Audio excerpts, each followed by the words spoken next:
Hello everyone, जैसा कि आप सबको पता है कि हमारे इस चैनल पर हम सीटेट 2023 के लिए प्रिपरेशन कर रहे हैं। तो देखिए, आज की वीडियो में मैं आप लोगों के साथ में सीडीपी की थर्ड वीडियो शेयर करने वाली हूँ। थर्ड वीडियो का मतलब है कि सीडीपी के शॉर्ट नोट्स जो मैंने आप लोगों के सामने शेयर किए थे, जो मैंने खुद ने बनाए हैं अपने खुद के एक्सपीरियंस के बेस पर, कि आप लोगों को जो क्विक रिवीजन में बहुत ज़्यादा हेल्प करेंगे। क्योंकि हमें पता है कि अभी हमारे पास में सीटेट के प्रिपरेशन के लिए बहुत ही कम टाइम बचा है, यानी कि 5 से 6 दिन बचे हैं। तो इन 5 से 6 दिनों के अंदर हम अपने रिवीजन को किस तरीके से बेहतर कर सकते हैं और अपनी सीटेट की जो हम लोगों ने प्रिपरेशन करी है उसको और ज़्यादा किस तरीके से स्ट्रॉन्ग कर सकते हैं। तो आज की वीडियो में मैं आप लोगों के साथ में सीडीपी का थर्ड जो पार्ट है उसको डिस्कस करने वाली हूँ। तो अगर आप लोगों ने मेरी पहले वाली 2 वीडियो नहीं देखी है तो पहले आप उन वीडियोस को देखिए, उसके बाद में आप मेरी थर्ड वीडियो देखिए जो आप लोगों के लिए बहुत ज़्यादा हेल्पफुल होने वाली है। तो चलिए बिना किसी देरी के अपनी वीडियो स्टार्ट करते हैं। देखिए, सीडीपी के जो शॉर्ट नोट्स थे उसके दौरान मैं आप सब लोगों को ये सारे टॉपिक जो है वो कंप्लीट करवा चुकी हूँ। तो आज की वीडियो में मैं आप लोगों के साथ में उसके आगे के कुछ टॉपिक है वो शेयर करने वाली हूँ। तो चलिए बिना किसी देरी के अपने वीडियो स्टार्ट करते हैं। तो देखिए, सबसे पहला हमारा जो टॉपिक है वो आता है, जैसे कि आप सबको पता है कि हम सीटेट सीडीपी की प्रिपरेशन कर रहे हैं। फिलहाल इससे पहले मैंने 2 वीडियो डाल चुकी हूँ मैं, वो सबसे पहले आप देखिएगा और उसके बाद में अगर आप लोग इस वीडियो को देखते हैं तो वो शायद आप लोगों के लिए ज़्यादा बेनिफिशियल होगी, क्योंकि क्वेश्चन जो है वो घूम फिर कर यहीं से आने वाले हैं। तो देखिए, सबसे पहले हम लोग देखते हैं माइक्रो टीचिंग क्या होती है। तो माइक्रो टीचिंग, देखिए माइक्रो टीचिंग को हिंदी में बोला जाता है सूक्ष्म शिक्षण। यानी कि जब हम टीचिंग ट्रेनिंग करते हैं तो आप लोगों ने भी सूक्ष्म शिक्षण किया होगा, जिसके दौरान हम लोगों को क्या होता है कि लेसन प्लान बनाना, किस तरीके से बनाना है, किस तरीके को बच्चे को पढ़ाया जाता है, उसके रिगार्डिंग इसमें जो है वो शिक्षण कराया जाता है। यानी कि टीचिंग किस तरीके से कराते हैं उसकी एक तरीके से हम लोगों को बताया जाता है, इस तरीके से लेसन प्लान बनाया जाता है। उसके बाद में देखिए, माइक्रो टीचिंग किसने दिया था, तो ये डब्ल्यू राइट एलन ने दिया था।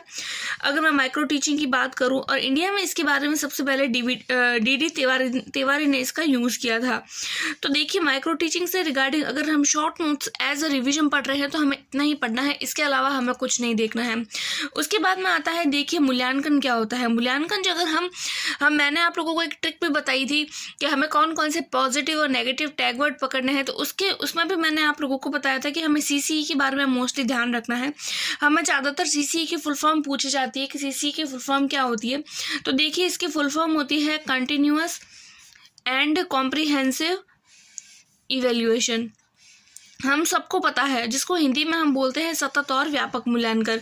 सीसीई की फुल फॉर्म जो होती है वो होती है कॉन्टिन्यूस एंड कॉम्प्रिहेंसिव इवेल्यूशन, और हिंदी में इसको सतत और व्यापक मूल्यांकन कहते हैं। देखिए, इसमें किस तरीके से पूछा जाता है, तो इसमें हमें इस बात का ध्यान रखना है कि हमें जो है वो बच्ची का सिर्फ लास्ट टाइम पे एग्जाम नहीं लेना है, बल्कि उसको कॉन्टिन्यूस तरीके से, और देखो कंटिन्यूस का मतलब यही होता है कि लगातार हमें पूरे साल ही बच्चे का जो है वो एक तरीके से अवलोकन करते हुए उसका टेस्ट लेते रहना है। कॉम्प्रिहेंसिव का मतलब होता है कि बच्चे की समझ किस तरीके से है, हम बच्चे को किस तरीके से समझ सकते हैं, बच्चे ने किसी भी कंसेप्ट को किस तरीके से समझा है, उसके रिगार्डिंग बच्चे का मूल्यांकन जो है वो किया जाता है। अगला हमारा टॉपिक जो आता है, देखिए ये तो था मूल्यांकन। अब मूल्यांकन है क्या उसके बारे में देखेंगे। देखिए, मूल्यांकन को इंग्लिश में इवैल्यूएशन कहा जाता है और हिंदी में तो इसको मूल्यांकन कहा ही जाता है, आप सबको पता होगा। देखिए, जैसा कि अगर मैं आप लोगों को बताऊं कि मूल्यांकन जो होती है वो बहुत बड़ी टर्म होती है। मूल्यांकन अपने आप में, देखिए ये पूरा जो बड़ा वाला सर्कल है वो अपने आप में एक मूल्यांकन हो जाएगा। मूल्यांकन के भी अपने मतलब मूल्यांकन के अंदर भी अपने 2 पार्ट होते हैं। एक तो आता है मापन, जिसको हम इंग्लिश में मेजरमेंट बोलते हैं, और दूसरा आता है आकलन, जिसको हम असेसमेंट बोलते हैं। देखिए, यहाँ पे मूल्यांकन जो है, मूल्यांकन के अंतर्गत ही ये दोनों चीज़ें आती है। यहाँ पे मापन का मतलब होता है कि हम बच्चे को किस तरीके से मार्क दे रहे हैं, मार्क से रिगार्डिंग यानी नंबर से रिगार्डिंग जो भी चीज़ होती है वो मापन के अंतर्गत आती है। और जब अंकों का हम लोग मूल्यांकन करते हैं तो वो असेसमेंट के रिगार्डिंग आती है। और ये जब दोनों चीज़ें मिल जाती है, यानी इन दोनों को मिलाकर ही एक पूरा टर्म बना है, वो होता है मूल्यांकन। तो मूल्यांकन से रिगार्डिंग भी हमें यही पूछा जाता है, इसके अलावा हम लोगों से कुछ नहीं पूछेंगे। तो उसके बाद में आता है हमारा मूल्यांकन और किस तरीके से किया जाता है। तो देखिए, एक आता है डायग्नोस्टिक टेस्ट, जिसको हम हिंदी में निदानात्मक परीक्षण भी बोलते हैं। इसमें क्या किया जाता है कि बच्चे ने जो पूरे साल पढ़ाई करी है वो किस तरीके से करी है। यानी कि बच्चा मान लीजिए हम बच्चे को पढ़ा रहे हैं, वो फिर भी कम मार्क ला रहा है, या फिर उतना आउटपुट नहीं दे रहा है जितना हम चाहते हैं, तो हम क्या करेंगे, तो हम उस बच्चे के कारणों का पता लगाने की कोशिश करेंगे कि ऐसा क्या कारण है कि बच्चा किसी काम को सही तरीके से क्यों नहीं कर पा रहा है, तो उसको हम डायग्नोस्टिक टेस्ट बोलते हैं। अगला आता है रेमेडियल टीचिंग। रेमेडियल टीचिंग को वो हिंदी में बोला जाता है उपचारात्मक परीक्षण। उपचारात्मक परीक्षण का मतलब होता है, देखिए अगर हम लोगों ने डायग्नोस कर लिया है यानी कि कारणों का पता लगा दिया है, मान लीजिए बच्चा नहीं पढ़ पा रहा है, क्यों आजकल उसके एग्जाम में कम मार्क आ रहे हैं या फिर वो इतना ध्यान क्यों नहीं दे पा रहा है क्लास में, हमें इसके कारणों का पता चल गया। अब क्या कारण है, तो उसको दूर करने के लिए हम जिसका उपयोग करते हैं यानी लर्निंग गैप्स को दूर करने के लिए या उसको कम करने के लिए हम क्या करते हैं, रेमेडियल टीचिंग करते हैं। देखिए ये जो वर्ड्स मैंने लिखे हैं, कारणों का पता करना, लर्निंग गैप को कम करना, ये एज इट इज वर्ड जो है वो एज इट इज ऐसे के ऐसे वर्ड हमें एग्जाम में देखने को मिलेंगे। तो अगर आप लोगों ने अभी तक इन शॉर्ट नोट्स को, मेरे पहले वाली वीडियोस नहीं देखी, तो प्लीज़ उसको देखिए और अपने नोट्स जो है वो हैंड रिटन नोट्स खुद से बना लीजिए, क्योंकि ये बहुत ज़्यादा बेनिफिशियल है। उसके बाद में हम देखेंगे, ये देखिए डायग्नोस्टिक टेस्ट। कई बार हम लोगों से ये भी पूछ लिया जाता है कि पहले कौन सा टेस्ट किया जाता है, बाद में कौन सा किया जाता है। तो देखिए पहले डायग्नोस्टिक टेस्ट किया जाता है, उसके बाद में रेमेडी की जाती है। कई बार हमसे ऑप्शन में ये भी पूछ लिया जाता है कि एक बच्चा जो है उसकी रेमेडी कर ली गई है, अब बाद में क्या हम उसकी डायग्नोस कर सकते हैं, तो जी नहीं, ऐसा बिल्कुल भी नहीं है। हमें पहले बालक की डायग्नोस्टिक टेस्ट करना है, उसके बाद में हमें बच्चे की रेमेडी करनी है, उसके बाद में हमें उसका इलाज करना है या उपचार करना है। उसके बाद में हम हमारा अगला टॉपिक जो है वो देखते हैं। देखिए ये बहुत छोटे छोटे टर्म्स है, लेकिन ये एग्जाम में बहुत ज़्यादा पूछे जाते हैं। उसके बाद में आता है कि शिक्षण यानी कि टीचिंग जो होता है वो कैसा होता है, तो देखिए वो द्विआयामी प्रक्रिया होती है। द्विआयामी का मतलब होता है ये डाईपोलर होता है। डाईपोलर का मतलब है कि दो दिशाओं में चलता है, यानी कि एक तो टीचर होता है और एक होता है स्टूडेंट। ऐसा किसने बताया था कि जो शिक्षण की प्रक्रिया होती है, पढ़ाने की जो प्रक्रिया होती है, टीचिंग का जो स्टाइल होता है वो सिर्फ दो ही आयामों में घूमता है, एक होता है टीचर और दूसरा होता है स्टूडेंट। उसके अलावा कुछ भी नहीं होता है पढ़ाई के मामले में। तो ऐसा बोला था एडम ने। कई बार हमसे पूछ भी लिया जाता है कि शिक्षण जो होता है वो एक बाइपोलर प्रक्रिया है। यह किसने बताया था, तो यह एडम ने बताया था। उसके बाद में हम देखते हैं कि जो आज का समय है, देखिए आज का जो एनसीएफ वगैरह जो आया है, आरटीई है, उन सब में इस तरीके से नहीं बताया गया है। उसमें बताया गया है कि शिक्षण जो होता है वो एक त्रिआयामी प्रक्रिया है, यानी ट्राईपोलर प्रोसेस है। तो ट्राईपोलर प्रोसेस के बारे में किसने बताया था, तो इसको बताया था जॉन डीवी ने।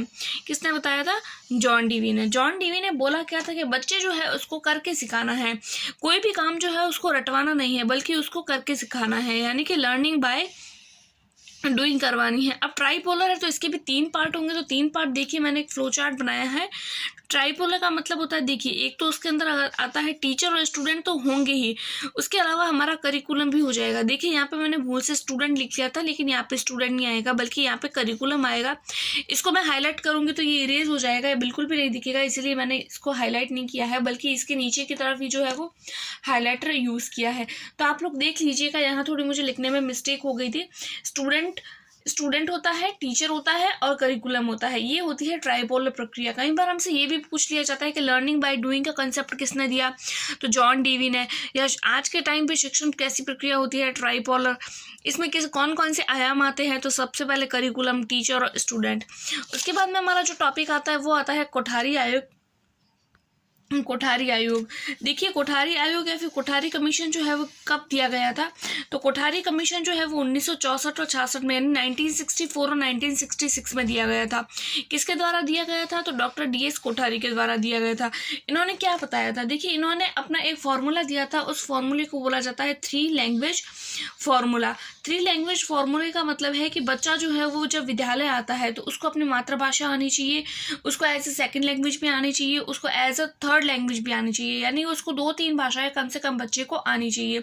उसके बाद में आता है, इन्होंने एक फॉर्मूला दिया था 10+2+3 का फॉर्मूला। इसका मतलब ये है कि बच्चे को पहले प्राथमिक या फिर विद्यालय के जो साल है, पहले 10 साल एक साथ निकालने हैं, उसके बाद में उसको 11वीं 12वीं अलग से करना है, और उसके बाद में उसके 3 साल कॉलेज के हो जाते हैं। तो इस तरीके से उन्होंने इस तरीके से ये अपना जो 10+2+3 का जो फॉर्मूला है वो दिया गया था। देखिए अगला हमारा जो टॉपिक आता है वो आकलन के तरीके हैं, assessment of tools of assessment है, वो मैं आप लोगों को इस वीडियो में नहीं बताऊंगी। इसके लिए मैं अलग से आप लोगों के लिए वीडियो बनाऊंगी। देखिए अभी तक काफ़ी टॉपिक हमारे जो है वो बाकी पड़े हैं। अगर मैं ये पूरी एक लंबी वीडियो बनाऊंगी तो बहुत ज़्यादा जो है वो लंबी बन जाएगी, क्योंकि सारे टॉपिक को एक साथ कवर करना पॉसिबल नहीं है, क्योंकि अब हमारे पास में टाइम बहुत कम है। तो आज की वीडियो में इतना ही करेंगे और नेक्स्ट जो टॉपिक है वो मैं आप लोगों को नेक्स्ट वीडियो में बताऊंगी। आई होप सो आपको मेरी वीडियो पसंद आई होगी। मिलते हैं अगली वीडियो में, तब तक के लिए टेक केयर, बाय बाय।